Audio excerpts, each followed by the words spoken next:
איך להפוך סיכום שיחה לפוסט שיווקי? בדקה. עסקים מדברים עם לקוחות כל יום, שואלים שאלות, מחפשים פתרונות, ולנו ולכם, בעלי עסקים, יש ים של ידע, אבל מה קורה? את כל התשובות האלה, מה אנחנו עושים איתם? או שהן נשארות בראש שלנו, או שהן נאמרות ללקוח ונעלמות. נעים מאוד, שמי כוכב מה-Up24AI, וזה הפתרון שלכם לפוסטים ברשתות.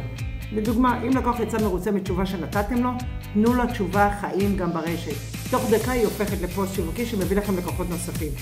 למשל מורה ליוגה. לקוחה שואלת, מה ההבדל בין תרגול נשימה לשחרור לעומת יוגה דינמית? זה קרה לי.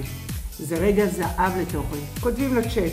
כתוב לי פוסט לאינסטגרם למדריכת יוגה שמסבירה בצורה פשוטה את ההבדל בין תרגול נשימה לתרגול יוגה דינמית, וממש לפרט איזה אוכלוסייה מאמנת. נשים עסוקות, נשישים, סטודנטים, הצ'אט מנסח, ואת מבקשת גם תמונה שמתאימה לפוסט.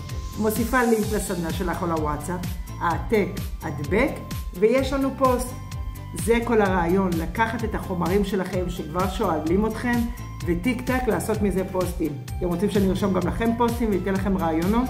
פשוט תרשמו לי בתגובות איזה שיווק אתם רוצים לעשות, ואני אמצא לכם את הפוסט.